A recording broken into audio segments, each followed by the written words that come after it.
Student, तो आज हम आपके सामने ला रहे हैं beta and gamma function. So beta and gamma function, पहले आप डिफाइन करेंगे बीटा फंक्शंस को। Beta m n is equal to 0 to 1 and this is x raise to the power m minus 1 minus x raised to the power n minus 1 and dx, and the condition here is that m comma n is greater than 0. It means mn positive and beta mn 0. So this is a definite integral, and this is also known as Eulerian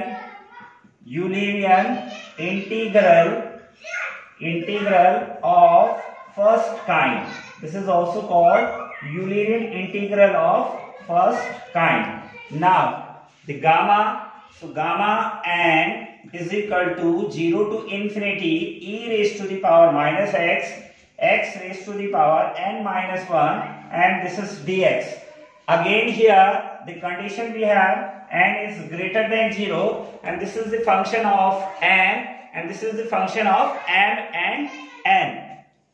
This is the function of m and n, and this is the function of n.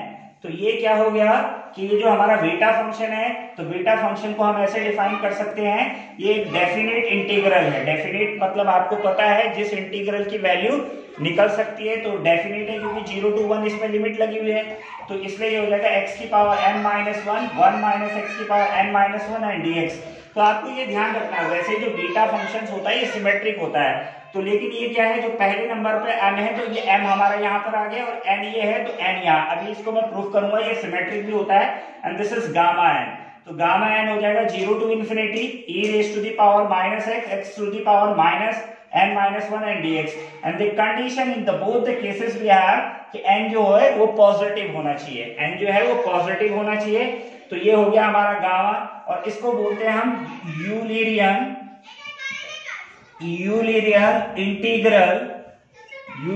Integral of second kind. इसको क्या बोलते हैं? Eulerian integral of second kind. So this is called Eulerian integral of second kind. Now अब मैं आपको क्या कर रहा हूं, जैसे मान लो फॉर एग्जांपल मुझे गामा 1 का वैल्यू निकालना है। We want to calculate the value of gamma 1. So if you want to calculate the value of gamma 1, so we have gamma n is equal to 0 to infinity e raised to the power minus x to the power n minus 1 dx।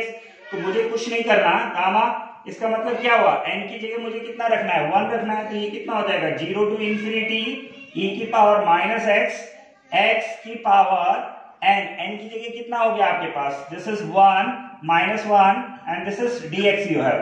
तो ये आ जाएगा आपके पास 0 to infinity, this is 0 to infinity e raised to the power minus x, and x 1 minus 1 is equal to x raised to the power 0, and this is dx you have। So x raised to the power 0 is equal to 1, so this is you have 0 to infinity e raised to the power minus x and dx। So the integration of this is, इसका integration हो जाएगा e raised to the power minus x upon minus 1, and now the limit you have 0 to infinity।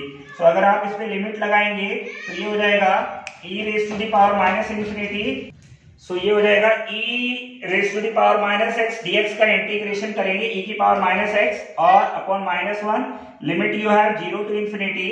तो ये हो जाएगा आपके पास कितना, इसको ऐसा भी लिख सकते हैं आप, ये माइनस बार आ जाएगा e की power minus x and the limit you have 0 to infinity।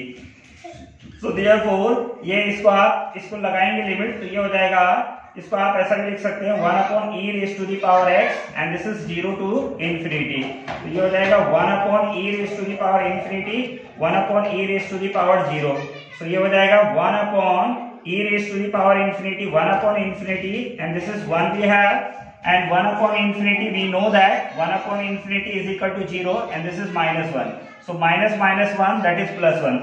so we have e raised to the power 0, so this is e raised to the power infinity is 1 upon e raised to the power infinity का value होता है infinity, and 1 upon infinity is equal to 0, and e raised to the power 0 का value होता है 1, so 1 upon 1 is equal to 1, so minus पहले से है तो माइनस 1 into 1, तो ये हो जाएगा आपका प्लस 1। so गामा 1 का वैल्यू कितना हो गया, that is plus 1। so now we have question reduction formula for gamma n and symmetry of beta functions. तो मैंने कहा ये भी प्रॉपर्टी में ही आएगा उसका। तो पहले हम रिडक्शन फॉर्मूला निकालते हैं गामा एन के लिए। सो गामा एन के लिए रिडक्शन फॉर्मूला अगर हमें निकालना है तो अभी मैंने आपको बताया था वीडियो में कि gamma n is equal to होता है 0 to infinity e की पावर माइनस एक्स, एक्स की power n minus 1 and then dx। So this time we have gamma n plus 1। सो gamma n plus 1 is 0 to infinity। आपको क्या करना है, इस n को रिप्लेस कर देना है n प्लस 1 से। तो e to the power minus x, x to the power n की जगह आप लिख देंगे n plus 1 minus 1 and then dx। 1 से 1 कैंसिल हो जाएगा, तो ये हो जाएगा आपके पास 0 to infinity e की पावर माइनस एक्स, एक्स की पावर n एंड dx। अब इसमें इंटीग्रेशन बाय पार्ट्स लगाएंगे। तो इंटीग्रेशन बाय पार्ट्स अगर आप लगाते हैं तो ये हो जाएगा आपके पास कितना, first function integration of second function, integration of second function, then dy dx of first function and integration of second function और होल का integration. So this can be written as, इसको हम लिख सकते हैं। तो ये हो जाएगा हमारे पास, ये कितना हो जाएगा, ये हो जाएगा x to the power n e की पावर माइनस एक्स का इंटीग्रेशन हो जाएगा e की power minus x upon minus 1 and d by d x of x की पावर n। x की पावर n का हो जाएगा nx n माइनस 1 और e की पावर माइनस x का हो जाएगा e माइनस x और अपॉन माइनस 1, तो ये प्लस 1 हो जाएगा और ये हो गया आपके पास dx। तो अब इसको हम क्या कर सकते हैं, this can be written as, इसको लिख सकते हैं आप कितना, ये आ जाएगा आपके पास minus x to the power n e to the power minus x and limit you have 0 to infinity। और यहाँ भी आपके पास चल रहा है तो ये कितना हो जाएगा, यहाँ से आपने n कॉमन ले लिया, n क्या ले लिया, कॉमन। तो ये हो जाएगा आपके पास e to the power minus x, x to the power n minus 1 and this is dx you have. So अगर हम इसमें अब लिमिट अप्लाई करेंगे तो ये कितना हो जाएगा, अभी मैंने बताया कि e minus x, x to the power n minus 1 dx किसके बराबर है, गामा n के बराबर है। तो ये गामा n के बराबर हो जाएगा, तो इसलिए ये गामा n के बराबर हो जाएगा। तो इसको क्या करेंगे हम, गामा n के बराबर हो जाएगा तो इस वैल्यू को लिखेंगे यहाँ पर। तो इसको अगर हम सॉल्व करें तो ये हो जाएगा हमारे पास इज इक्वल टू, ये हो जाएगा x to the power n e to the power minus x, ये हो जाएगा x to the power n and e to the power x and limit you have 0 to infinity, limit 0, और ये हो जाएगा आपके पास n and this is the value of, ये कितना है, किसका वैल्यू है, ये वैल्यू है गामा n का। तो ये आ जाएगा आपके पास gamma n, this is the value of, ये किसका वैल्यू है, ये गामा n का वैल्यू है। अब इस पे लिमिट लगाएंगे तो लिमिट अगर आप लगाते हैं तो ये कितना हो जाएगा, ये हो जाएगा x to the power n, तो x हो जाएगा यानी 1 upon e to the power infinity, 1 upon e to the power infinity n x to the power, ये आ जाएगा आपके पास कितना, infinity to the power n minus, तो ये माइनस आप बाहर कर देंगे तो upper limit minus lower limit, और ये हो जाएगा आपके पास कितना, 1 upon e to the power 0 and this is 0। ये आ जाएगा आपके पास n and this is gamma n।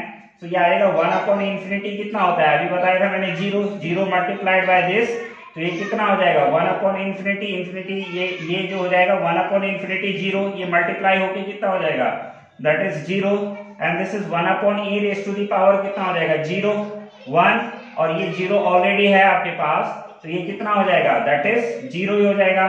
तो 0 minus 0 and this is you have n and this is gamma n। So finally you have n and gamma n. So it means what?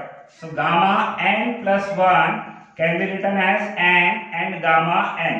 And now we can extend this property as, इस property को अगर आप extend करते हैं तो ये तो property हो गई यहाँ तक। अब अगर इसको एक्सटेंड करते हैं तो इसको ऐसे भी लिख सकते हैं, gamma n plus 1 is equal to n। अब अगर नेक्स्ट इसी तरीके से सॉल्व करेंगे तो ये आ जाएगा n minus 1 gamma n minus 1, n minus 1 gamma n minus 1। अब इसको हम ऐसे लिख सकते हैं, ये आ जाएगा आपके पास गामा n plus 1, तो ये हो गया हमारा n minus 1 and gamma n minus 1। अब फिर इस पे लगाएंगे n n-1 इस पे लगाएंगे तो ये कितना हो जाएगा n-2 एंड गामा n-2। ऐसे करके अगर आप प्रॉपर्टी को कंटिन्यूअसली लगाएंगे तो n-1 n-2 फिर ये n-3 फिर n-r ऐसे करके चल ये कितना आ जाएगा 3 2 एंड दैट इज 3, 2, 1। तो ये कितना हो जाएगा दैट इज ये आ जाएगा आपके पास n फैक्टोरियल।